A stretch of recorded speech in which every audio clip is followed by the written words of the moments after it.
POP Ganesha ban ಅಂದ್ರೂ ಕೇಳಿಲ್ಲ, ವಿಸರ್ಜನೆ ಮಾಡೋಕೆ ಬಿಡಲ್ಲ ಅಂದ್ರೂ ಕ್ಯಾರೆ ಅನ್ನಲಿಲ್ಲ. ಈಗ ಅದರ ಎಫೆಕ್ಟ್ ತಟ್ಟಿರೋದು ಕೆರೆ ಕಲ್ಯಾಣಿಗಳಿಗೆ. ಅದು ಎಷ್ಟರ ಮಟ್ಟಿಗೆ ಅಂತ ತೋರಿಸ್ತೀವಿ ನೋಡಿ.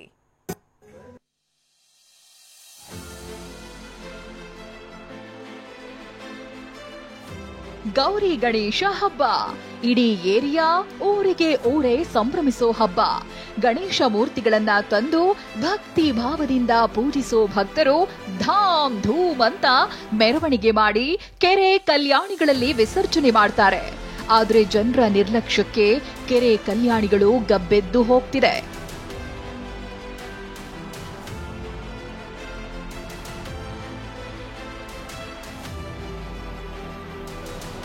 ಈ ವರ್ಷ ಸಿಲಿಕಾನ್ ಸಿಟಿಯಲ್ಲಿ ನಿರೀಕ್ಷೆಗೂ ಮೀರಿ ಗಣೇಶನ ಮೂರ್ತಿಗಳ ವಿಸರ್ಜನೆಯಾಗಿದೆ. ಹಲಸೂರು ಕೆರೆಗೆ ಹೆಚ್ಚಿನ ಸಂಖ್ಯೆಯಲ್ಲಿ ಪಿಒಪಿ ಮೂರ್ತಿಗಳೇ ಬಂದಿದ್ದು ನೀರಿನಲ್ಲಿ ಕರಗದೆ ಕಣ್ಣಿಗೆ ರಾಚುತ್ತಿವೆ. ಹಲಸೂರು, ಹೆಬ್ಬಾಳ, ಸ್ಯಾಂಕಿ ಟ್ಯಾಂಕ್, ಕಲ್ಯಾಣಿಗಳಲ್ಲಿ ದೊಡ್ಡ ದೊಡ್ಡ ಗಣೇಶನ ಮೂರ್ತಿಗಳನ್ನ ಕ್ರಶ್ ಮಾಡಿ ವಿಸರ್ಜನೆ ಮಾಡುವ ಪರಿಸ್ಥಿತಿ ಎದುರಾಗಿದೆ. ನೀರು ಒಂದೇ ದಿನಕ್ಕೆ ವಾಸನೆ ಬರ್ತಿದೆ. ಸಣ್ಣ ಮೂರ್ತಿಗಳ ವಿಸರ್ಜನೆಗೂ ಸಮಸ್ಯೆ ಎದುರಾಗಿದೆ. ಪಿಒಪಿ ಲೆಕ್ಕ ಮಾಡಕ್ಕಾಗಲ್ಲ, ಎಲ್ಲ ಓವರ್ ಆಲ್ 1,25,000 ಮೇಲೆ ಹೋಗಿ ತುಂಬಾ ಸಮಸ್ಯೆ ಆಗ್ತದೆ. ಕರ್ಗೋದೇ ಇಲ್ಲ, ನೀವೇ ನೋಡ್ತಾ ಇದ್ದೀರಲ್ಲ, ಹಂಗೆ ಇರುತ್ತೆ. ಏನು ಮಾಡೋಕ್ಕಿಲ್ಲ, ಎತ್ತು ಬಿಟ್ಟು ಸ್ವಲ್ಪ ಹೊಡೆದು ಎತ್ತ ಮೇಲೆ ಆಗ್ತದೆ.